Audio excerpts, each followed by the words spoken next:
নবম ও দশম শ্রেণীর সুপ্রিয় শিক্ষার্থী বন্ধুরা, কেমন আছো তোমরা? আশা করি ভালো আছো। আমার ঘর আমার স্কুল আঙ্গিনায় তোমাদেরকে স্বাগত জানাচ্ছি।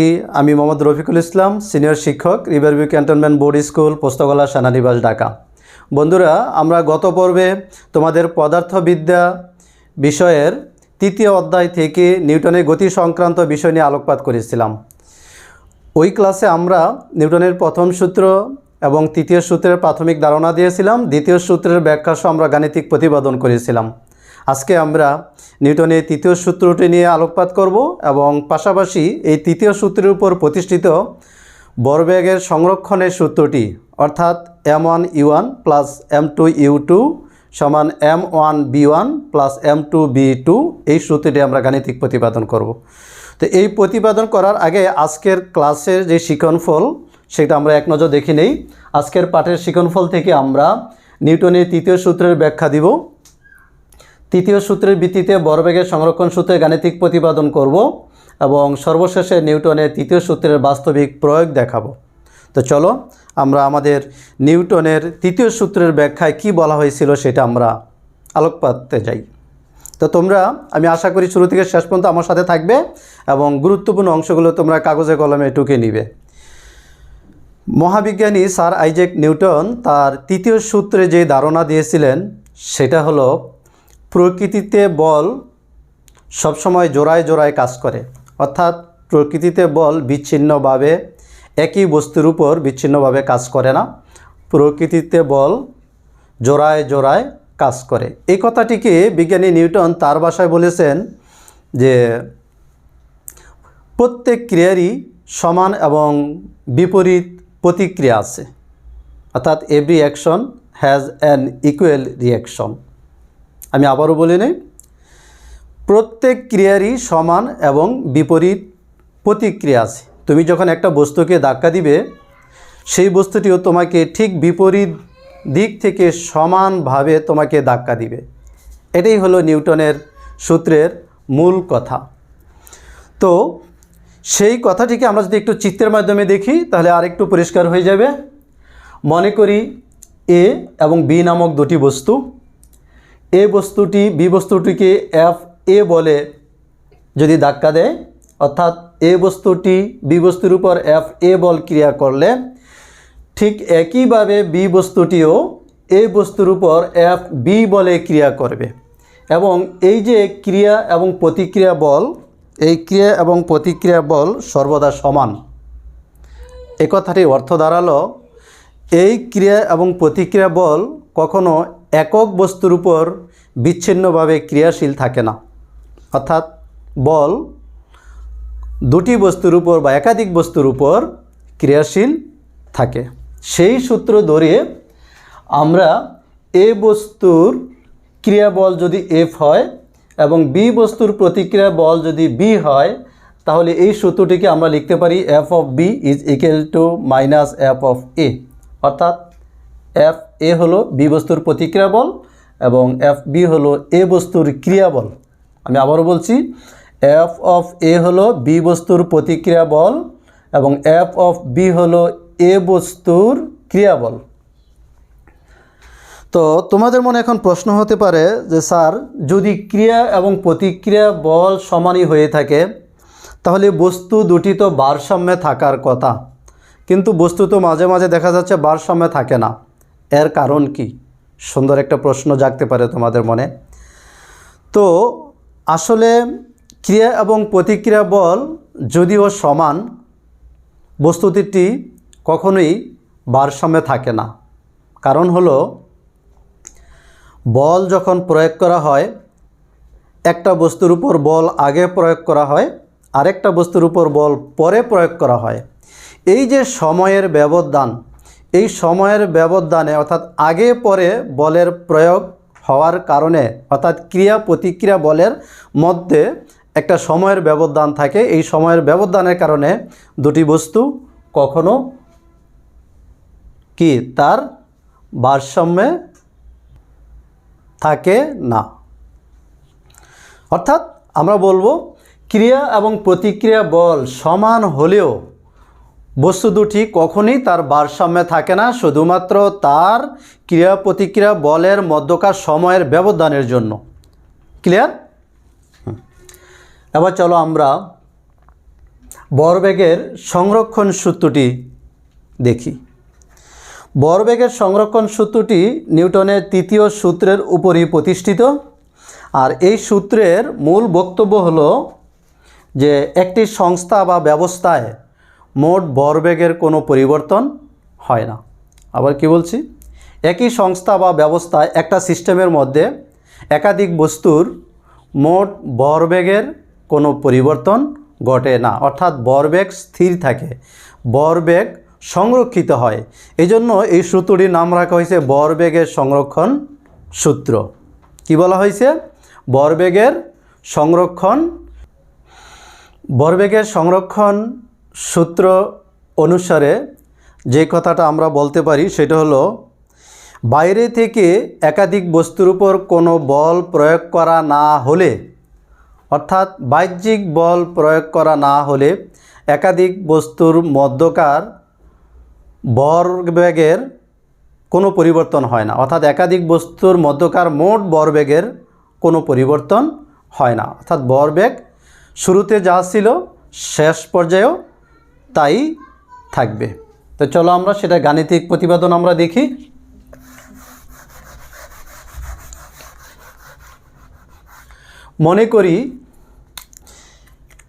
মনে করি M1 এবং M2 ভর বিশিষ্ট দুটি বস্তু একই সরল রেখায় গতিশীল। এই বস্তু দুটি সংঘর্ষের পূর্বে উহাদের আদিবেগ যথাক্রমে U1 এবং U2 ছিল। টি সময় পরে যখন ওদের মধ্যে সংঘর্ষ ঘটল, বস্তু দুটির মধ্যে যখন সংঘর্ষ হলো, সংঘর্ষের পর বস্তু দুটির শেষ বেগ যথাক্রমে B1 এবং B2 হলো। আমি আবারও বলছি, মনে করি M1 এবং M2 ভর বিশিষ্ট দুটি বস্তু কণা একই সরল রেখায় গতিশীল। বস্তু দুটির মধ্যকার সংঘর্ষের পূর্বে তাদের আদিবেগ যথাক্রমে U1 এবং U2। সংঘর্ষের পরে বস্তু দুটির শেষ বেগ যথাক্রমে B1 এবং B2 প্রাপ্ত হলো। অর্থাৎ M1 ভর বিশিষ্ট বস্তুটির আদিবেগ U থেকে শেষ বেগ Bতে পরিণত হলো, অর্থাৎ U1 থেকে B1। অপরদিকে M2 ভর বিশিষ্ট বস্তুটির আদিবেগ U2 থেকে শেষ বেগ B2তে পরিণত হলো সংঘর্ষের পর। অর্থাৎ ক্রিয়া প্রতিক্রিয়া কাল যেই টি আছে, সেই ক্রিয়া প্রতিক্রিয়া কাল এর পর বস্তু দুটির শেষ বেগ যথাক্রমে B1 এবং B2 হলো। তাহলে প্রথম বস্তুটির মোট ভরবেগ কী দাঁড়ালো আমরা সেটা একটু দেখি। আমরা লিখব প্রথম বস্তু কোনটা? নিশ্চয়ই তোমরা দেখতে পাচ্ছ প্রথম বস্তুটি হচ্ছে M1। প্রথম বস্তুটির মোট ভরবেগ দেখো কি দাঁড়াচ্ছে। প্রথম বস্তুটির মোট ভরবেগ M1 বস্তুটির U আদিবেগ যদি হয় তাহলে প্রাথমিক ভরবেগ হচ্ছে M1U1 এবং শেষ ভরবেগ হচ্ছে M1B1।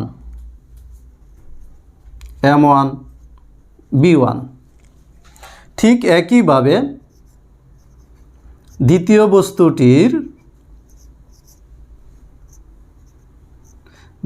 বস্তুটির মোট ভরবেগ হলো M2U2 প্লাস M2B2। অর্থাৎ প্রথম বস্তুটির মোট ভরবেগ হচ্ছে M1U1 এবং M1B1। দ্বিতীয় বস্তুটির মোট ভরবেগ হচ্ছে M2U2 এবং M2B2। এই কথাটি আমরা একটু লিখে নিলাম। তাহলে প্রথম বস্তুটির ভরবেগের কি পরিবর্তন হলো সেটা দেখি। সুতরাং প্রথম বস্তুটির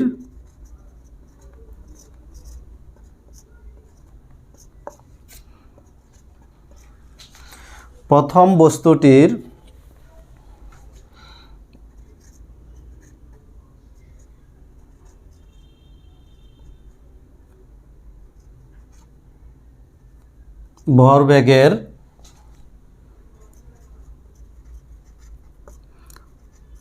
পরিবর্তন,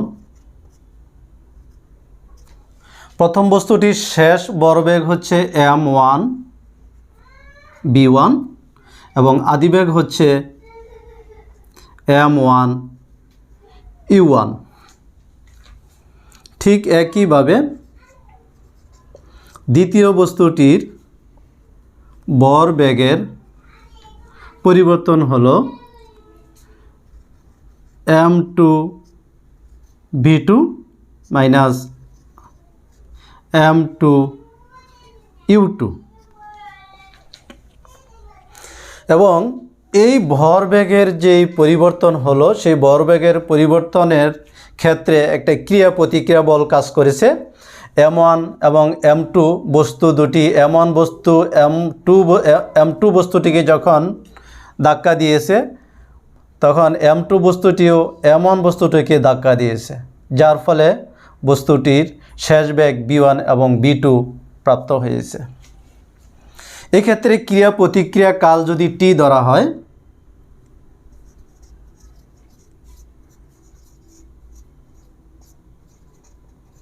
যদি ক্রিয়া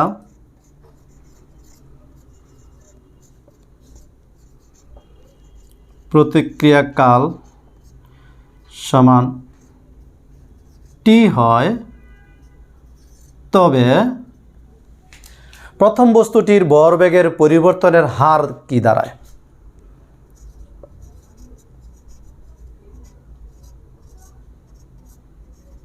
প্রথম বস্তুটির ভরবেগের পরিবর্তনের হার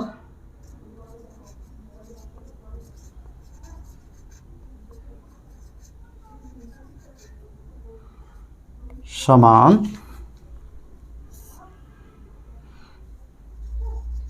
m1 v1 minus m1 u1 by t। এটা আমরা জানি ভরবেগের পরিবর্তনের হার। ঠিক একইভাবে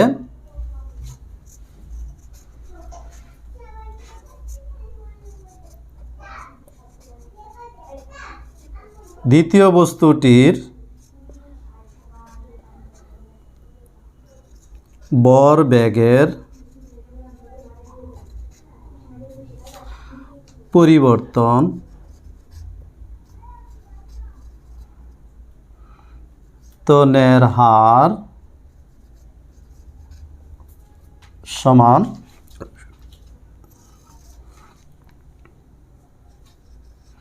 m2 v2 minus m2 u2 by t।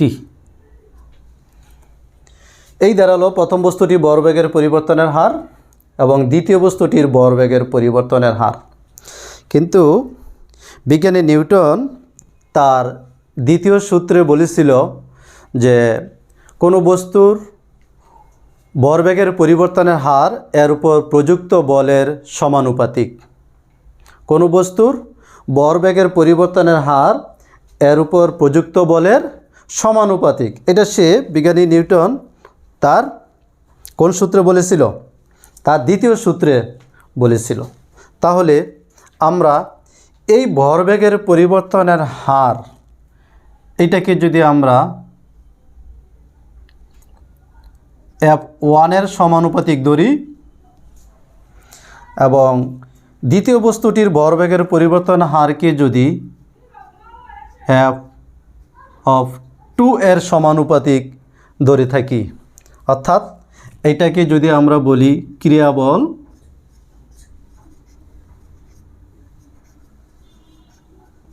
এটাকে বলতে হবে প্রতিক্রিয়া বল।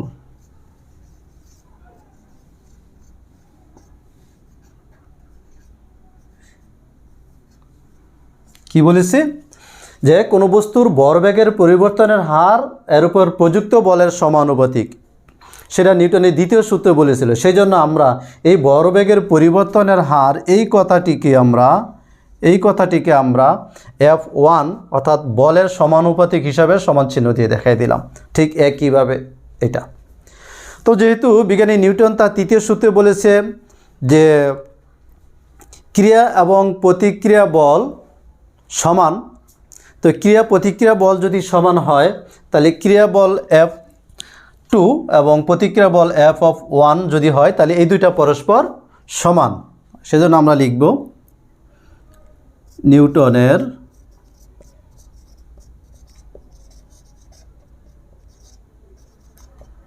তৃতীয় সূত্রানুসারে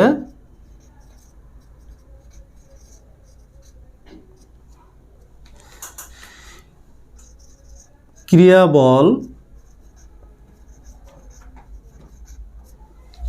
যদি আমরা F2 ধরি আগে লিখেছিলাম সমান লিখব প্রতিক্রিয়া বল মাইনাস চিহ্ন দিয়ে।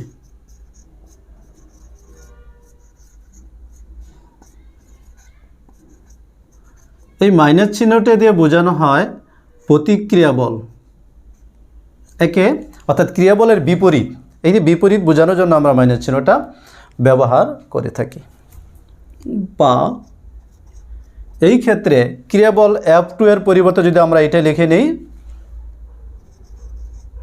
M2 V2 minus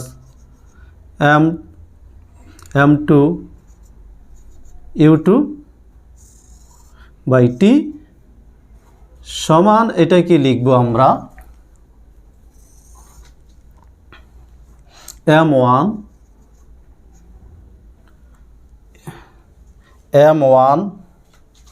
B1 minus M1 U1 by T, অর্থাৎ F2 এর পরিবর্তে এটা লিখলাম এবং F1 এর পরিবর্তে এটা লিখলাম। কোথা থেকে 1 নং এবং 2 নং সমীকরণ, আমরা ইচ্ছে করলে সমীকরণ দিতে পারি, সাইড নোটে লিখে দিতে পারি 1 নং ও 2 নং হতে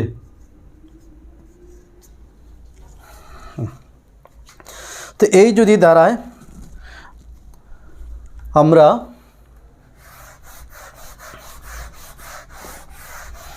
এখান থেকে উভয় পক্ষকে যদি আমরা টি দ্বারা গুণ করে দেই তাহলে এই টি এবং এই টি কাটা যাবে। কাটা গেলে কি দাঁড়ায় M2 B2 minus M2 U2 is equal to minus এটা দাঁড়ায় M1 B1 minus M1 U1 এই দাঁড়ায় বা M2 B2 minus M2 U2 equal to minus M1 B1 plus M1 U1, অর্থাৎ বাইরের মাইনাস দিয়ে এটাকে গুণ করে দিলাম। আবার যদি এগুলোকে একটু স্থানান্তর করে নেই, স্থানান্তর করলে দাঁড়াচ্ছে M1 U1 এটার সাথে আমার দাঁড়াচ্ছে এইটা, আর এটার সাথে দাঁড়াচ্ছে এটা। তাহলে আমরা লিখতে পারি M2 B2 plus M1 B1, আর এই পাশে লিখতে পারি M1 U1 plus M2 U2। একটু সাজাই যদি লিখি এটাকে লিখতে পারি M1 U1 plus M2 U2 সমান M1 B1 plus M2 B2, অর্থাৎ আমরা নিউটনের তৃতীয় সূত্র থেকে ভরবেগের সংরক্ষণ সূত্রটি বলেছিলাম, এটা আমরা প্রমাণ করব। M1U1 প্লাস M2U2 সমান M1B1 প্লাস M2B2। দেখো আমার দাঁড়িয়েছে M1U1 প্লাস M2U2 সমান M1B1 প্লাস M2B2। এটাই হলো ভরবেগের সংরক্ষণ সূত্রের গাণিতিক প্রতিপাদন। তাহলে আমরা লিখব যাহা ভরবেগের সংরক্ষণ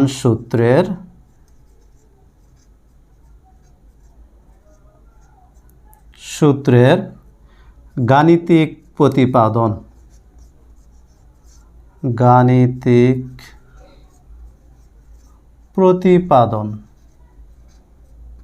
এই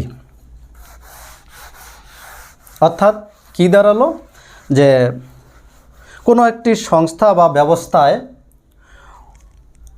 মোট ভরবেগ অর্থাৎ ক্রিয়া প্রতিক্রিয়ার আগে সংঘর্ষের পূর্বে বস্তু দুটির মোট ভরবেগ, সংঘর্ষের পরেও বস্তু দুটির মোট ভরবেগ একই। অর্থাৎ সংঘর্ষের আগে বস্তু দুটির একাধিক বস্তুর যে মোট ভরবেগ হবে, সংঘর্ষের পরেও বস্তু দুটির ঠিক একই মোট ভরবেগ হবে। অর্থাৎ আগে এবং পরে ভরবেগের কোনো পরিবর্তন, মোট ভরবেগের কোনো পরিবর্তন হবে না। অর্থাৎ মোট ভরবেগ সংরক্ষণ করা হয়েছে। এই জন্য এই সূত্রটিকে ভরবেগের সংরক্ষণ সূত্র বলা হয়ে থাকে। তো এইভাবে আমরা ভরবেগের সংরক্ষণ সূত্রের গাণিতিক প্রতিপাদন করব। এবার চলো নিউটনের তৃতীয় সূত্রের বাস্তবিক ব্যবহার কি পাওয়া যায়। শিক্ষার্থী বন্ধুরা, তোমরা নিশ্চয়ই লক্ষ্য করেছ যে একজন ক্রিকেটার যখন ব্যাট দিয়ে তার বলকে আঘাত করে, তখন বলটিও তার ব্যাটকে ঠিক উল্টা দিকে, বিপরীত দিকে ঠেলে দিতে চায়, অর্থাৎ ব্যাটটি পিছনে চলে যায়। এটা কিন্তু নিউটনের তৃতীয় সূত্রেরই একটা বাস্তবিক প্রমাণ। কারণ নিউটনের তৃতীয় সূত্র তাই বলেছিল যে কোনো একটি ব্যবস্থায় প্রতিটা বস্তুরই ক্রিয়া এবং প্রতিক্রিয়া বল আছে এবং এই ক্রিয়া প্রতিক্রিয়া বল একে অপরের সমান। ক্রিয়া বল সমান প্রতিক্রিয়া বল। তো ব্যাট দিয়ে যখন বলকে আঘাত করে ক্রিকেটার, তখন বলও ওই ব্যাটটিকে পিছনে আঘাত করে ব্যাটটিকে একটু পিছনে দিতে চায়, যার ফলে ব্যাটসম্যান এই ব্যাটটাকে পিছনে ধাক্কার একটা অনুভব করে থাকে। এটা একটা বাস্তবিক প্রমাণ।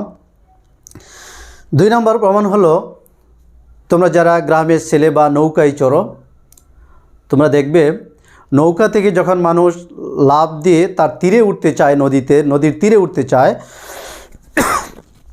তখন দেখবে নৌকাটি পিছনে চলে যায়। এর কারণটা কি? অর্থাৎ নৌকা থেকে যখন একটা মানুষ লাফ দিয়ে নামে, তো নৌকা তার দিকে ক্রিয়াবল কাজ করে, অপরদিকে যে ব্যক্তির চলে সেই ব্যক্তির নৌকাটিকে পিছন দিকে ধাক্কা দেয়, অর্থাৎ প্রতিক্রিয়া বল কাজ করে, তখন নৌকাটি তীর থেকে আবার দূরে সরে আসে। এটা একটা বাস্তবিক আরেকটি প্রমাণ। আমরা যদি আরেকটা প্রমাণ দিতে চাই, ধরো টেবিলের উপর তুমি একটা বই রাখলে, বইটা যখন টেবিলের উপর রাখলে, তখন টেবিলের পৃষ্ঠ থেকে বইটিকে আরেকটা বলে উপর দিকে ঠেলতে চায়। এটা আরেকটা প্রমাণ। আবার দেখবে মানুষ যখন হাঁটাহাঁটি করার সময় মাটি ওই মানুষের পাকে একটু ধাক্কা দেয়, আবার পাও তার মাটিকে ধাক্কা দেয়, ফলে মানুষ তার সামনের দিকে এগিয়ে চলে। যদি এই ক্রিয়া প্রতিক্রিয়া বল না থাকতো, মানুষ কিন্তু সবসময় এক জায়গায় স্থির থাকতে হতো, সে হাঁটা চলাফেরা করতে পারতো না। কারণ পৃথিবী নামক এক চুম্বক আছে, আমরা জানি, সেটা যে কোনো বস্তুকে তা কেন্দ্রের দিকে আকর্ষণ করে। তো আকর্ষণ করলে তো তো আকর্ষণ যখন করে তখন তো মানুষকে টেনে ধরে রাখার কথা এক জায়গায়, কিন্তু এই তৃতীয় সূত্র, বিজ্ঞানী নিউটনের তৃতীয় সূত্রের ক্রিয়া প্রতিক্রিয়া বল কাজ করে বলে মানুষ সামনের দিকে এগোতে পারে। অর্থাৎ নিউটনের এই তৃতীয় সূত্রটি এবং ভরবেগের এই সংরক্ষণ সূত্রটি পৃথিবী তথা মহাজগতের সকল বস্তুর ক্ষেত্রেই প্রযোজ্য। তো আমাদের বাস্তবিক জীবনে এরকম আরও অনেক উদাহরণ আছে যেগুলো নিউটনের তৃতীয় সূত্রের ব্যবহারই হয়ে থাকে। তো তৃতীয় সূত্রের ব্যবহারের মাধ্যমে আমরা অনেক উদাহরণ দেখলাম, তোমরাও আরও দেখবে। তো এভাবেই আমরা আজকের আলোচনা আমরা শেষ করব। শিক্ষার্থীবৃন্দ, আমরা আরেকবার যদি আলোকপাত করে যাই, আমরা সামারাইজ করলে পাই নিউটনের তৃতীয় সূত্রে আমরা ব্যাখ্যা দিয়েছিলাম প্রত্যেক ক্রিয়ারই সমান এবং বিপরীত একটা প্রতিক্রিয়া আছে। নিউটনের তৃতীয় সূত্রের উপর ভিত্তি করে ভরবেগের সংরক্ষণ সূত্রটি আমরা প্রতিপাদন করেছিলাম। সেটাতে বলা হয়েছিল m1u1 প্লাস m2u2 সমান m1v1 প্লাস m2v2। অর্থাৎ কোনো ব্যবস্থায় বা কোনো সিস্টেমে একাধিক বস্তুর ভরবেগের মোট যে পরিবর্তন, অর্থাৎ মোট ভরবেগ সংঘর্ষের পূর্বে যে একাধিক বস্তুর যা মোট ভরবেগ থাকে, সংঘর্ষের পরেও ওই বস্তুগুলোর মোট ভরবেগ সমান থাকে। অর্থাৎ সংঘর্ষের পূর্বে এবং পরে ভরবেগের কোনো পরিবর্তন হয় না, ভরবেগের সংরক্ষণ হয়ে থাকে। সেই জন্য এটিকে বলা হয়েছে ভরবেগের সংরক্ষণ সূত্র। তৃতীয় পাঠে আমরা নিউটনের তৃতীয় সূত্রের 4টা বাস্তবিক প্রমাণ বলেছিলাম। একটি বলেছিলাম ক্রিকেট বলের উদাহরণ, আরেকটি বলেছিলাম যে টেবিলের উপর বই রাখা, তৃতীয় আরেকটি বলেছিলাম নৌকা থেকে লাফিয়ে নামা, চতুর্থ আরেকটি বলেছিলাম মানুষের হাঁটা চলা, এগুলো। তো এই ছিল আমাদের আজকের আলোচনায়। সর্বশেষে যে বিষয়টি তোমাদের একটু মনে করিয়ে দিতে চাই সেটা হলো, যেহেতু একাধিক বস্তুর উপর ক্রিয়া প্রতিক্রিয়া বল সমান থাকে, তাহলে বস্তু দুটি ভারসাম্যে থাকে না। কিন্তু ভারসাম্যে থাকার কথা, কেন থাকে না মনে পড়ছে? কেন থাকে না? হ্যাঁ, না থাকার কারণ হলো বস্তু দুটির মধ্যে ক্রিয়া প্রতিক্রিয়া বলের একটা সময়ের ব্যবধান থাকে। একটার মধ্যে ক্রিয়া বল একটু আগে ঘটে আর এক প্রতিক্রিয়া বলটা একটু পরে ঘটে। এই আগে এবং পরে ঘটে বলেই বস্তু দুটি কখনোই ভারসাম্যে থাকে না, অর্থাৎ তাদের মধ্যে ভারসাম্য প্রতিষ্ঠিত হয় না। তো এই ছিল তোমাদের পদার্থবিদ্যার তৃতীয় অধ্যায়ের গতি সংক্রান্ত বিষয়াদি নিয়ে আলোচনা। তোমরা বাসায় এই করোনার মহামারীতে, যেহেতু অনলাইন ভিত্তিক কার্যক্রমই তোমাদের মূল ভরসা, এবং বাসায় পড়ালেখা তোমরা নিয়মিত করবে, চর্চা করবে, গাণিতিক প্রতিপাদনগুলো করবে, এর সাথে সম্পর্কিত গাণিতিক সমস্যা আছে তোমাদের পাঠ্য বই, সেগুলো একটু চর্চা করবে। তাহলে তোমরা আশা করি তোমাদের কাঙ্ক্ষিত সফলতা লাভ করতে পারবে। তো তোমরা ভালো থাকবে, সুস্থ থাকবে, সবসময় নিরাপদ দূরত্ব বজায় রাখবে। আল্লাহ হাফেজ।